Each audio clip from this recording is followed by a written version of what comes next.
우리 새해를 맞아서 몇 주 동안 우리 교회가 앞으로 나가야 될 방향에 대해서 말씀을 전하기를 원합니다. 교회가 무엇이고 또 우리 교회가 어떤 모습이 돼야 되는지, 또 하나님께서 기뻐하시는 그런 교회를 만들기 위해서 우리가 함께 고민하기를 원하는데, 여러분, 우리가 하나님 원하시는 그런 교회를 만들기 위해서는 성경적인 비전을 먼저 가져야 돼요.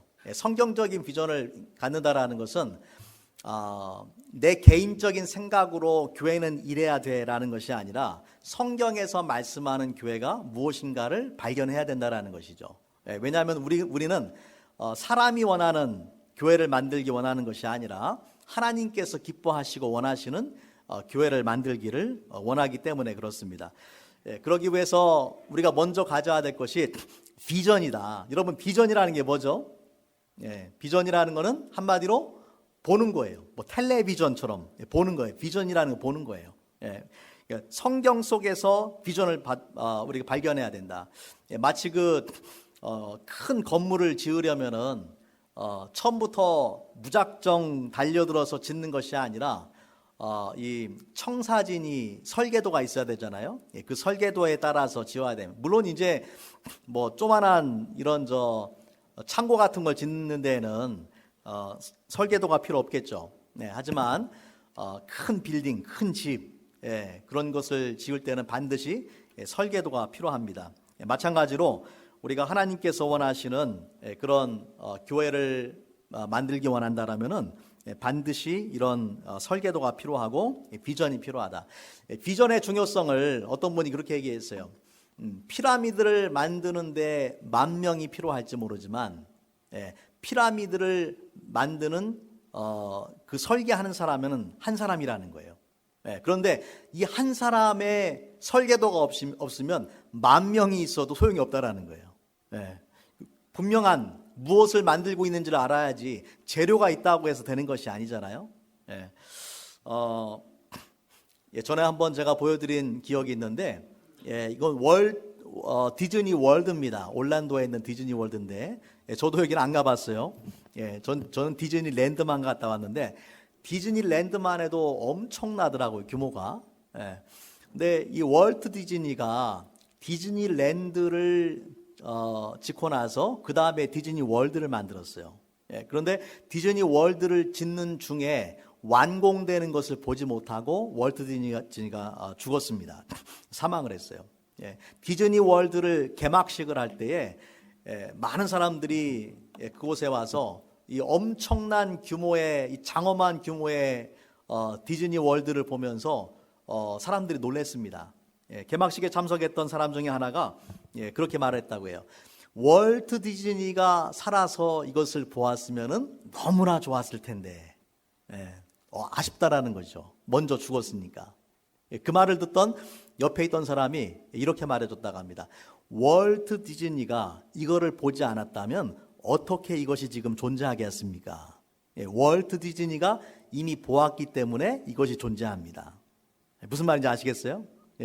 월트 디즈니가 이미 디즈니 월드에 대한 모든 설계를 가지고 있었던 거예요. 그 사람이 이미 보았기 때문에 이것이 존재한다라는 것이죠. 자, 여기에 퍼즐이 있어요. 직소 퍼즐. 우리 이길 집사님이 좋아하시는 직소 퍼즐. 1000피스짜리가 있다라고 생각해 보세요. 1000피스짜리가 있는데 1000피스짜리 맞추려면 시간이 많이 걸립니다. 그런데 똑같은 1000피스 직소 퍼즐을 제가 여러분 이쪽에 계신 분들하고 그룹 A, 또 이쪽에 그룹 B에 계신 분들한테 나눠드린다고 생각해 보세요. 그런데 이쪽에 계신 분들한테는 무엇을 맞추어 가고 있는지 그림을 보여주고, 이쪽 편에 있는 분들한테는 그림을 안 보여주는 거예요. 그리고 동시에 시작을 합니다. 그럼 누가 빨리 맞추겠어요? 그림을 가지고 있는 그룹이 빨리 맞추겠죠. 왜냐하면은 무엇을 하고 있는지를 알잖아요, 자기가. 그런데 이쪽에 계신 분들은 아무런 단서가 없어요. 열심히는 하는데 뭘 하는지를 몰라. 어떤 그림을 맞추어 가고 있는지를 몰라요. 그렇죠? 그러면은 시간 낭비, 에너지 낭비를 하는 거죠. 훨씬 더 오래 걸리는 거예요. 어쩌면 못 맞출지도 몰라요, 평생 동안. 예. 서로 옥신각신 싸우다가 이게 무슨 그림이다, 이게 호랑이 그림이다, 아니면 호랑이 표피를 입은 그 코트를 입은 여자의 그림이다, 모르잖아요. 정확한 걸 모르니까. 그래서 우리가 정확하고 선명한 그림, 우리 교회는 이러한 비전을 갖습니다라는 것을 아는 것이 중요하다. 그래야지 우리가 단순히 열심히 하는 것만 중요한 것이 아니라 왜 열심히 하고 무엇을 위해서 열심히 하고 우리 교회가 앞으로 어떤 모습의 교회가 되기를 원하는지를 분명하게 알아야 된다라는 거죠.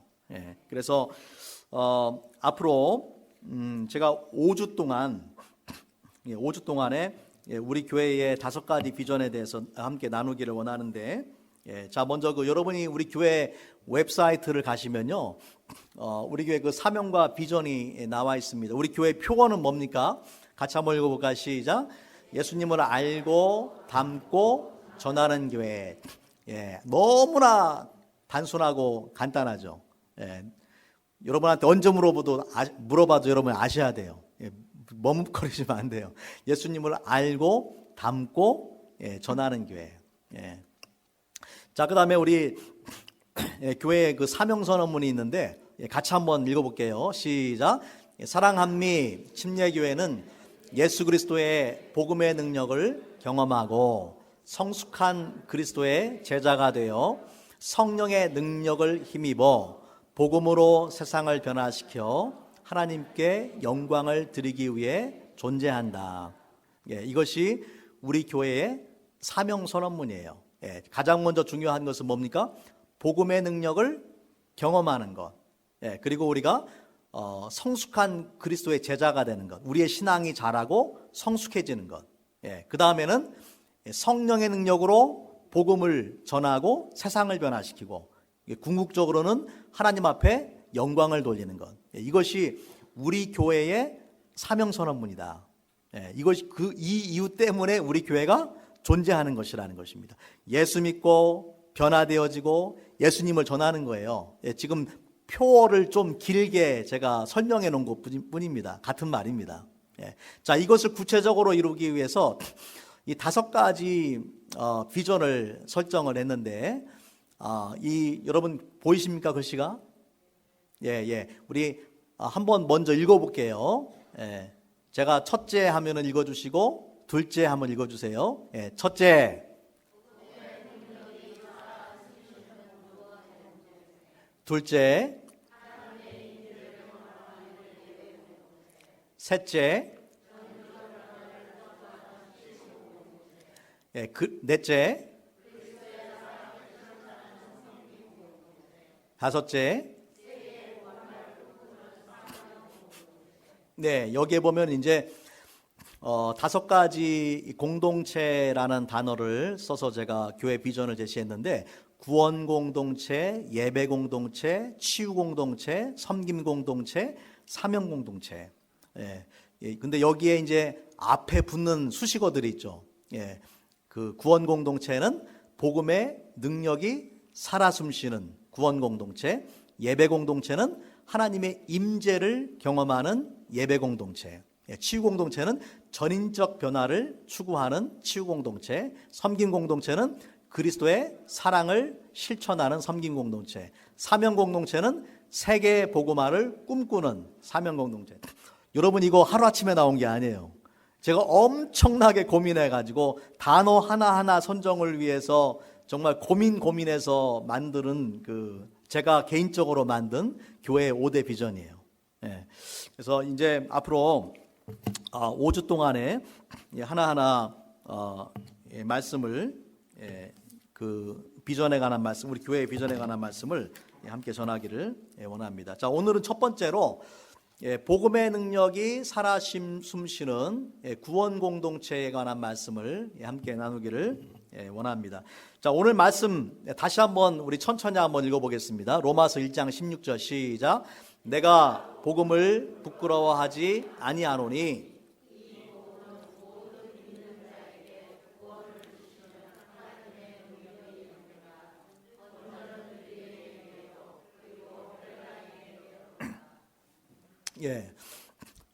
우리 신앙생활에 또 교회의 비전 가운데 첫 번째 가장 중요한 것이 뭐냐?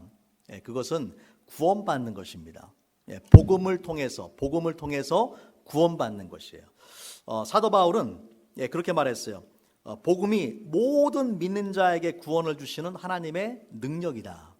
여기서 말하는 능력이라는 단어가 헬라어로는 그 두나미스라는 단어인데, 이 두나미스라는 단어에서 영어에 다이나마이트라는 단어가 나왔어요. 그러니까 복음이 어떤 능력을 가지고 있느냐? 다이나마이트와 같은 폭발적인 능력을 가지고 있다. 이 세상에 아무리 악한 그런 죄인이라 할지라도 복음의 능력을 경험하면은 누구든지 다 구원받는다라는 것이죠. 복음이 구원하지 못할 사람이 아무도 없다라는 것이에요. 그래서 우리가 예수를 믿는다라는 것은 결국에 이 복음의 능력을 경험하는 것입니다. 십자가 앞에서 나의 죄를 발견하고 하나님 앞에 회개하고 또 예수님을 통한 그 하나님의 그 놀라운 사랑과 은혜를 경험하고 예수님을 구주로 영접하는 것이에요. 여러분, 이것이 가장 중요한 단계죠. 이것을 빼놓고 다른 것을 아무리 열심히 해도 소용이 없어요. 저는 여러분 한 분도 빠짐없이 이 복음의 능력을 경험하시기 바랍니다. 자, 그래서 교회 안에서 어떤 일이 일어나야 되느냐? 복음의 능력이 살아 숨쉬어야 된다라고 저는 생각을 해요. 복음의 능력이 살아 숨쉬는 구원 공동체다. 여러분, 살아 숨쉰다라는 것은 모든 생명 있는 것은 살아 숨쉬어요. 그 호흡이 멈추면 죽은 거예요. 그죠? 교회가 어떤 곳이 되어야 되느냐면 바로 이 복음의 능력이 살아 숨쉬어야 된다. 복음이 선포되어져야 하고 또 예수님을 알지 못했던 사람들이 그 복음을 듣고 예수님 믿고 구원받는 그 구원의 역사들이 지속적으로 이루어져야 됩니다. 이것이 교회의 가장 중요한 사명이에요. 그래서 이렇게 교회가 복음으로 살아있는 교회가 될 때에 두 가지 사건이 일어나게 되는데, 첫 번째는 구원을 내가 먼저 받는 사건이 일어나고, 그 다음에는 구원받은 사람들이 아직 복음을 알지 못하는 사람들에게 복음을 전해주는 사건이 반드시 일어나야 됩니다. 이런 일이 교회 안에서 지속적으로 일어나야 된다. 자, 그래서 첫 번째는 이 두 가지에 대해서 제가 오늘 말씀을 나누기 원합니다. 첫 번째는 뭐냐면은 복음의 능력으로 구원받자. 같이 한번 따라해 볼게요. 복음의 능력으로 구원받자. 교회가 존재하는 가장 중요한 이유와 목적이 영혼 구원에 있어요.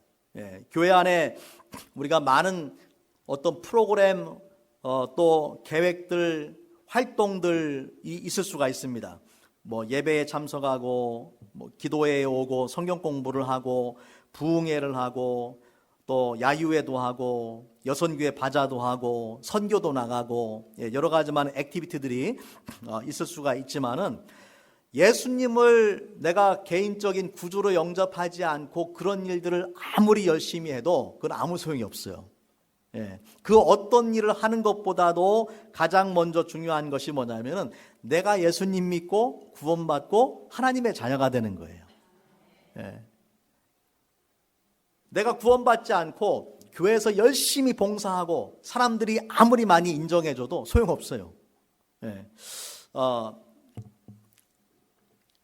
작년에 제가 한번 말씀드린 것 같은데, 빌 하이벌스 목사님이라는 분이 그 교회 안에 네 부류의 사람들이 있다라고 그렇게 이야기를 합니다. 교회 안에, 교회 밖에가 아니라 교회 안에 네 종류의 사람들이 있다라는 거예요. 어떤 사람들이 있는가? 첫 번째 그룹의 사람들은 구원의 확신이 있는 그리스도인들이에요. 예수님을 믿고 또 내가 구원받았다라는 것을 확실히 아는 사람들이죠.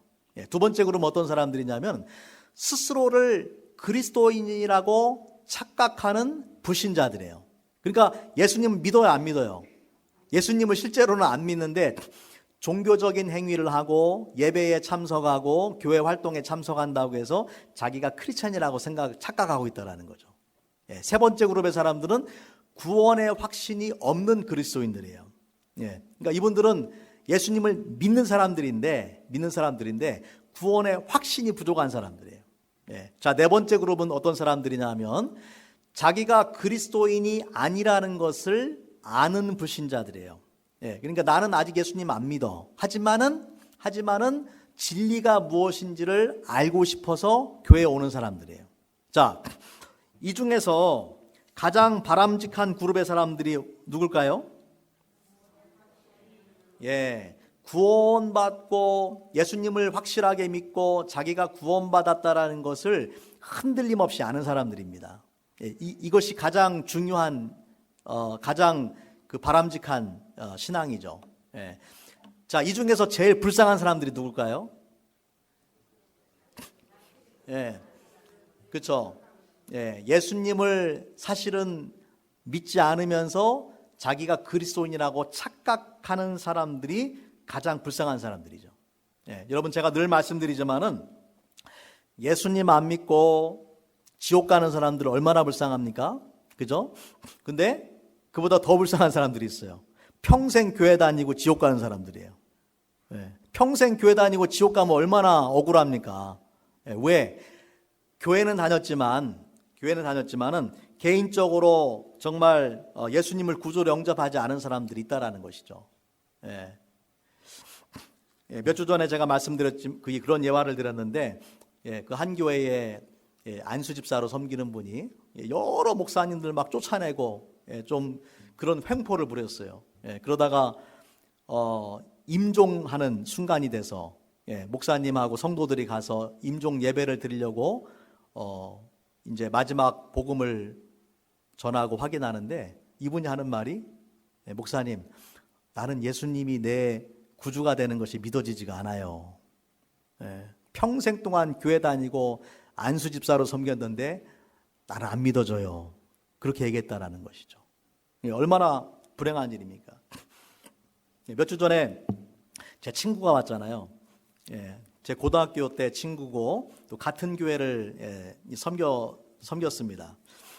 그러다 보니까 이제 옛날 얘기도 막 하고 그랬는데 벌써 30년이 넘은 그런 때 제가 고등학교 때인데, 제가 고등학교 때 고등부 회장을 했어요. 고등부 회장하면서 우리 교회가 아주 활동도 많고 고등부 애들이 한 100여 명 되는 그런 교회였거든요. 그런데 그때 정말 재밌게 신앙생활을 한 것 같은데, 함께 신앙생활했던 아이들 중에서 지금까지 제대로 신앙생활하는 친구들이 몇 명 되지를 않아요. 어떤 얘기입니까? 교회에서 신앙교육을 잘못 시켰다는 이야기예요. 그냥 재밌게 놀고 뭐 야유회 가고 등산도 가고 그런 것만 했을 뿐이지 한 사람 한 사람들 마음속에 예수님을 제대로 심어주지를 못했다라는 거예요. 얼마나 불행한 일입니까? 여러분 기억하십시오. 모든 교인이 신자는 아닙니다. 모든 교인이 신자는 아니에요. 교회 나온다고 해서 다 예수 믿는 사람들은 아니에요. 여러분 가운데 아직도 예수님이 누구신지 확신이 없고 자신의 구원에 대한 확신이 없다면 만사를 제쳐놓고 그 문제를 해결하시기 바랍니다. 그거보다 중요한 것은 없어요. 고린도후서 13장 5절 말씀 같이 한번 읽겠습니다. 시작.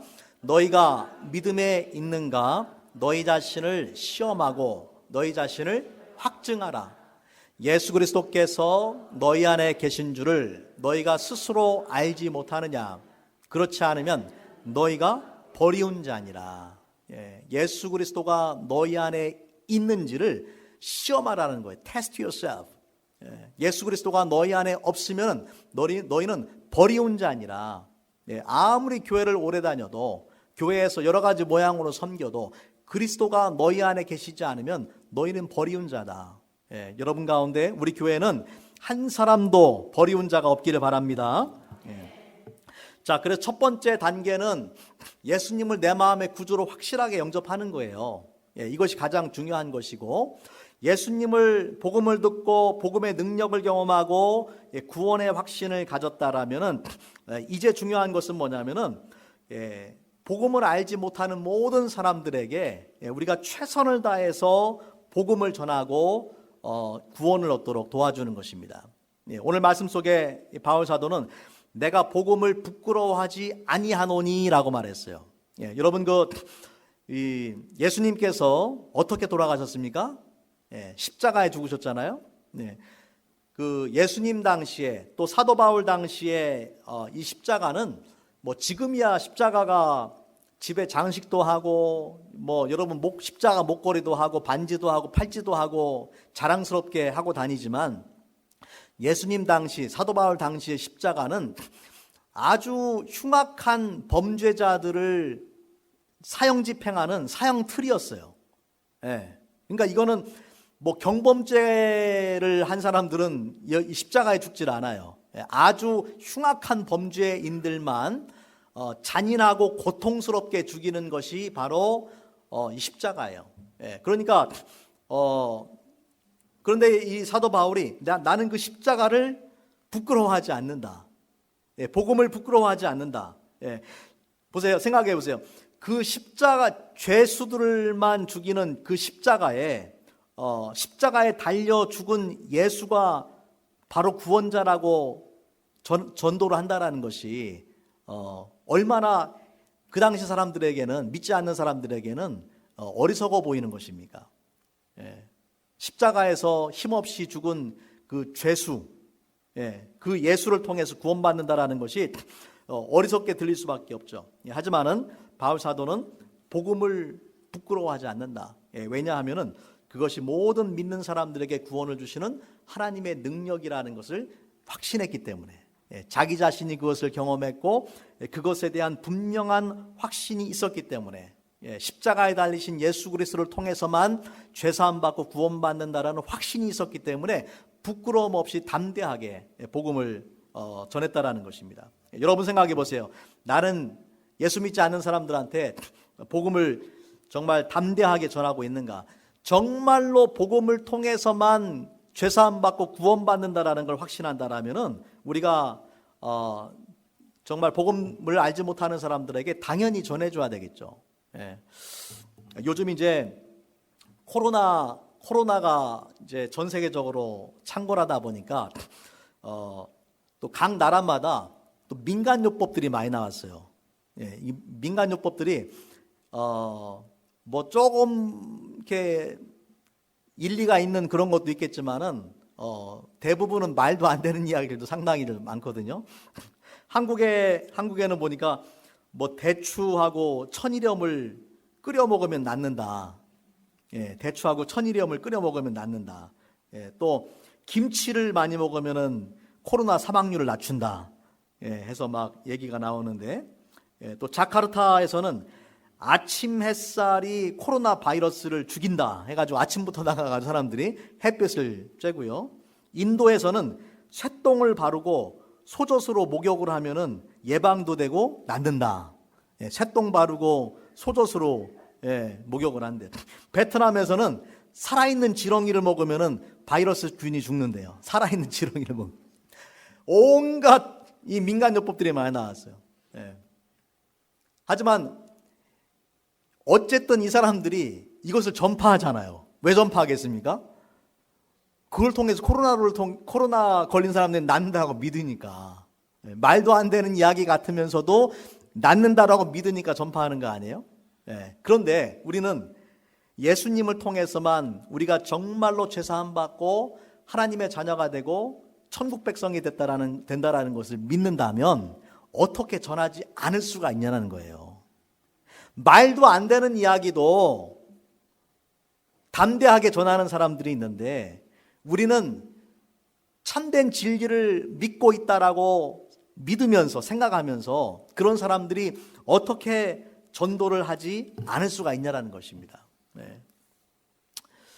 우리가 정말로 예수님을 믿고 구원받은 하나님의 자녀라면은 남은 인생의 가장 큰 목적이 복음 전도가 돼야 됩니다. 이것은 뭐 목사다, 선교사다 하는 그 어떤 콜링을 받은 사람들뿐만 아니라 모든 그리스도인들에게 있어서 가장 중요한 사명이 복음 전하는 거예요. 죽어가는 영혼을 살리는 것보다 더 중요한 일이 없기 때문에 그렇습니다. 전도는 선택이 아니라 교회가 존재하는 목적이에요. 그래서 교회에 많은 행사 프로그램들이 있을 수 있지만은 영혼 살리는 일에 우리가 최우선 순위를 둬야 됩니다. 교회를 배에 비유하자면 우리가 새벽기도에 제가 말씀드렸지만 교회를 배에 비유하자면은 유람선이 아니에요. 유람선이 아니고 뭐예요? 구조선이다. 구조선. 유람선에 사람들이 크루즈 타고서 그 안에서 먹고 마시고 즐기고 또 때로는 싸우고 그런 유람선이 아니라 우리는 그렇게 할 시간이 없어요. 우리는 지금 사람들이 물에 빠져 죽어가는데 어떻게 우리들끼리 흥청망청 놀고 먹고 하겠어요, 그죠? 가장 중요한 사명은 죽어가는 영혼들을, 물에 빠진 사람들을 건져주는 것이죠. 교회는 이 세상의 구원의 방주입니다. 교회는 구조선이에요. 그래서 우리가 정말 정신 바짝 차리고, 저는 우리 사랑교회가 복음의 능력이 살아 숨쉬는 구원의 공동체가 되기를 바랍니다. 사도행전 6장 7절 말씀해 보니까 우리 같이 한번 읽어볼까요? 시작. 하나님의 말씀이 점점 왕성하여 예루살렘에 있는 제자의 수가 더 심히 많아지고 허다한 제사장의 무리도 이 도에 복종하니라. 예루살렘의 오순절날 성령이 임하고 복음이 선포되면서 예루살렘 교회가 만들어졌는데, 그 예루살렘 교회가 하나님의 말씀이 점점 왕성해졌다. 결과적으로 제자의 수가 점점 더 심히 많아졌다고 합니다. 여러분, 이것이 건강한 교회, 살아있는 교회의 모습이에요. 저는 이 지역사회에 우리 교회가 점점 더 하나님의 말씀, 복음의 말씀이 왕성해지고 더 많은 사람들한테 복음 전하고, 그리고 더 많은 사람들이 우리 교회를 통해서 예수 그리스도의 제자가 되기를 바랍니다. 여러분, 그런 일이 일어나기 위해서는 어떻게 해야 되느냐? 내가 복음에 대한 열정을 가지고 전도자의 삶을 살아야 돼요. 다른 사람들이 하겠지, 뭐 집사님들이 하겠지, 그렇게 생각하지 마시고 내가 복음 전도자의 열심을 가지고 살아야 돼요. 우리 제가 좀 이따가 영상을 하나 보여드리기 원하는데, 그 SBS 예술단장인 김정택 장로의 그런 간증입니다. 이분이 책을 썼는데, 이 달덩이, 얼굴이 달덩이 같이 변했다 해가지고 달덩이 전도자라는 책을 썼어요. 그분 책을 읽어보니까 이분이 아주 예수님 믿기 전에 많은 히트곡을 만들었던 분이더라고요. 그 현숙이 부른 가슴이 찡하네요 정말로, 아셔요? 가슴이 찡하네요 정말로. 또 전영록의 아직도 어두운 밤인가봐. 또 인순이의 밤이면 밤마다. 이런 찬양이 아니라 이런 가요들, 유명한 가요들을 한 거의 300곡을 지으신 분이에요. 근데 이분이 돈과 인기가 많아지면 많아질수록 자기 가슴 속에 이 공허함이 커져갔다라고 그렇게 고백합니다. 공허한 가슴을 달래기 위해서 술로도 채워보고 담배 연기로도 채워왔지만은 그 공허함을 채울 수가 없었다. 근데 이분이 정말로 예수님을 인격적으로 만난 거예요. 예수님을 믿은 거예요. 그리고 나서 열심히 복음을 전했습니다. 많은 사람들한테 복음을 전하고, 복음을 거부하는 사람들에게는 그들의 이름을 이 거실의 벽에다 붙여놓고 매일 기도를 하는 거예요. 그러면서 기도하다 보면은 막 그 영혼에 대한 사랑이 생기잖아요. 불쌍한 영혼이니까. 기도하다 보면은 그 사람을 위해서 기도하면서 막 눈물이 난대요. 그렇게 해서 어떤 사람들은 3년 만에 예수님을 만난 사람도 있고, 그렇게 기도해서, 또 어떤 사람들은 6년이 지나서 복음을 받아들인 사람들도 있다고 합니다. 이분을 통해서 정말 많은 그 유명한 또는 무명한 그런 연예인들이 예수님을 영접을 했는데, 이 대표적인 사람이 이 개그우먼이었던 이영자 씨. 이영자 씨와 그 가족 전체가 예수님을 믿게 됐어요. 우리 영상을 한번 잠깐 보도록 하겠습니다. 1분 55초부터 한번 틀어주세요.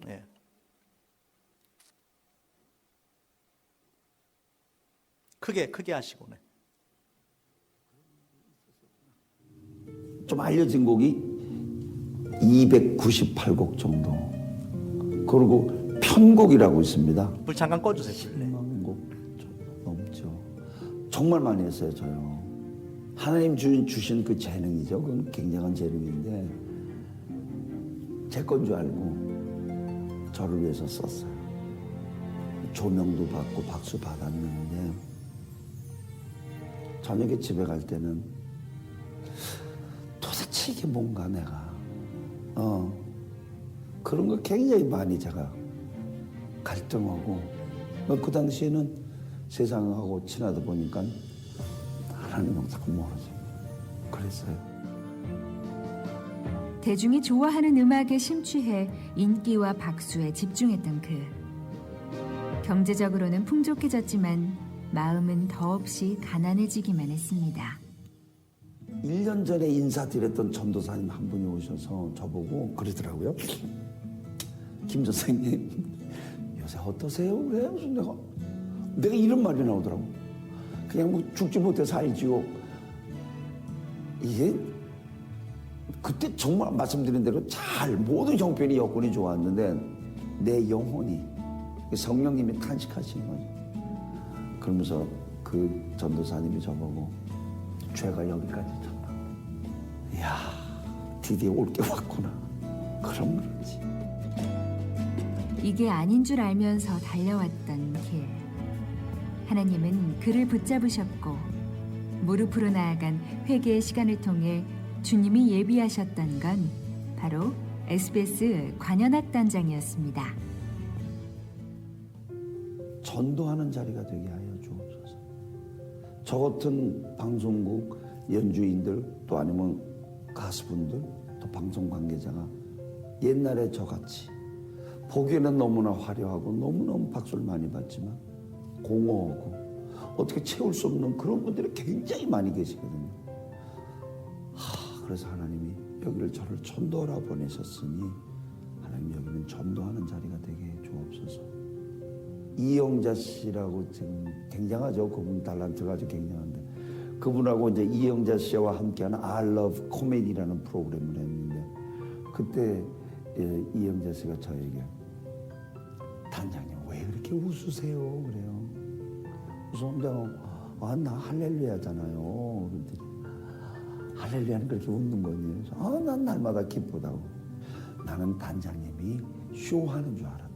그러니까 지자니까 그러니까 억지로 웃는 줄 알았는데 프로그램 1년을 했는데 1년 내내가 웃으니까 뭐 있다.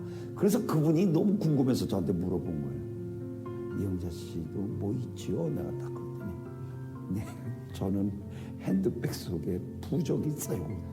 그 자리에서 제가 그거 뽑아서 찢어버리고 그래가지고 그 자리에서 이영자 씨 또 담당 PD님 작가님 다 한 13분 정도가 내가 막 이영자 씨한테 이제 막 예수님 전하는 거를 들으시더라고. 지금 이영자 씨는 진짜 많은 동료나 후배들에게 복음을 전하는 그런 훌륭한 크리스천이 되었습니다. 예. 자신이 있는 곳이 어디든 전도자의 사명을 다하고 있는 꺼주셔도 될것 김정택 같습니다. 단장. 예, 우리 김정택 단장만 그 십자가의 은혜를 경험한 것이 아니죠. 예, 저와 여러분도 동일한 은혜를 경험했어요. 예, 그리고 우리가 복음을 통해서 예수님 만나고 복음을 통해서 구원의 확신을 가졌다라면은 우리는 누구든지 전도자가 되어야 됩니다. 예, 여러분 그 교회 생활 카드에 보면은 전도 대상자들 이름을 적는欄이 있어요. 제가 정확하게 몇 명 적는 거는 모르겠는데 여러분 거기에다가 여러분의 가까운 지인들, 여러분이 꼭 전도하기 원하시는 분들의 이름을 적고 기도하시기 바랍니다.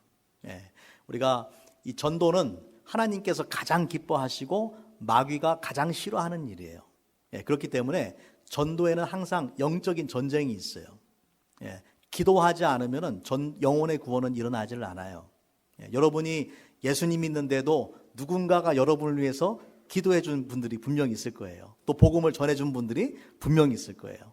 마찬가지로 여러분이 불신자들의 이름을 적고 그분들을 위해서 기도하고 또 하나님께서 기회를 주실 때에 그분들한테 전도하시기를 바랍니다. 예수님 믿고 구원받는 것보다 더 중요한 일은 없습니다. 또 예수님을 정말로 믿고 구원받은 사람이라면 누구든지 전도자의 삶을 살아야 됩니다. 올 2022년 한 해 여러분을 통해서 많은 영혼들이 구원받기를 바랍니다. 같이 한번 기도하겠습니다.